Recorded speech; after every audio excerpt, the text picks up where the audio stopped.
কচুরিপানায় ঢেকে গিয়েছে যমুনা নদী। একসময় এই নদী খরস্রোতা ছিল।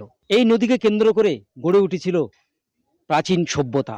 গোবরডাঙ্গা শহরের বুক চিরে বয়ে গেছে এই যমুনা নদী। নদিয়া জেলার মাঝদিয়া থেকে ইছামতি নদীতে মিশে গিয়েছে এই যমুনা নদী। হ্যাঁ, মাঠে ফসল হতো, এখন সে সব বন্ধ, কচুরিপানায় ভর্তি।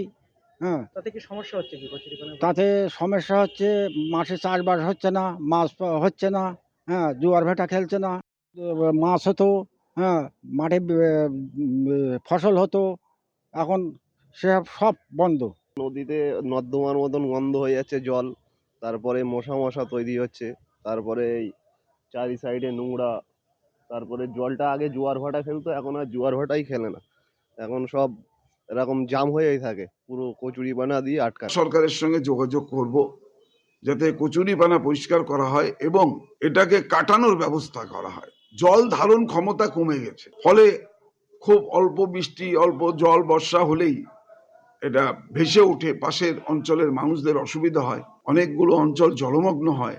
এর একটা সমস্যা আমাদের বয়ে বেড়াতে হয়। আমাদের নিজস্ব সংগৃহীত অর্থের পরিমাণ ভীষণ কম, এত বড় পরিকল্পনা গ্রহণ করবার সামর্থ্য আমাদের নেই। ফলে আমরা আমাদের সীমিত ক্ষমতার মধ্যে থেকে আমরা কাজ করবার চেষ্টা করছি। এই নদীকে কেন্দ্র করে এলাকায় একদিকে যেমন গড়ে উঠেছিল প্রাচীন সভ্যতা, পাশাপাশি এই নদীর চারিধারে যারা বাস করতেন তারা এখান থেকে মাছ ধরে জীবিকা নির্বাহ করতেন।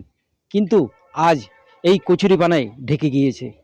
বারবার প্রশাসনের পক্ষ থেকে আশ্বাস দিলেও সেই নদী সংস্কারের জন্য কোনো রকম উদ্যোগ নেওয়া হয়নি।